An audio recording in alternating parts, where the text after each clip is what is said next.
Mylène Farmer, à l'honneur ce soir dans un documentaire diffusé sur Énergie 12, a un jour été traumatisée par un fan complètement fou qui a commis un meurtre parce qu'il n'avait pas pu la rencontrer. Ce jeudi 29 juin 2023 à 21h10, Énergie 12 diffuse le documentaire Mylène Farmer, Secret d'une icône. L'occasion ainsi de tout savoir sur la célèbre chanteuse, elle qui s'est construite une véritable communauté au fil du temps. Ses admirateurs sont prêts à tout pour la voir de plus près. Une véritable obsession qui a un jour hélas mené l'un d'entre eux à commettre l'irréparable. En effet, comme le rapportait Le Parisien en 2009, celle qui a habité la luxueuse villa Montmorency dans le 16e arrondissement de Paris s'est retrouvée au cœur d'un fait divers.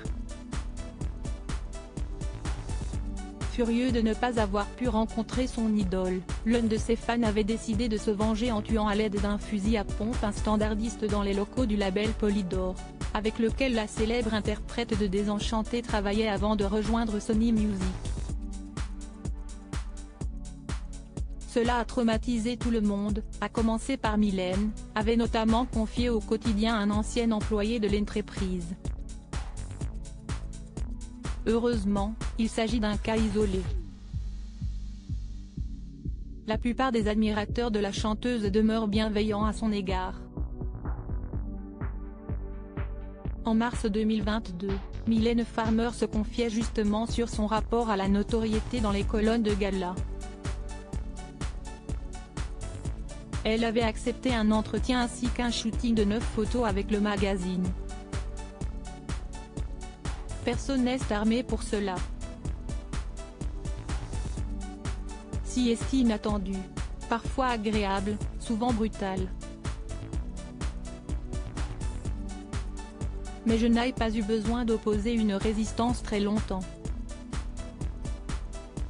J'ai rapidement compris que la notoriété n'était pas synonyme de bonheur, en ce qui me concerne, avait alors déclaré l'artiste de 61 ans, elle qui ne s'exprime que très rarement en interview.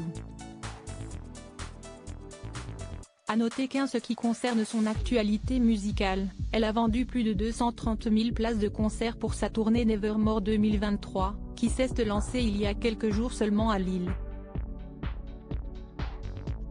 Elle a depuis performé à Nantes, à 2 reprises, à Genève, ainsi qu'à Lyon 2 fois également.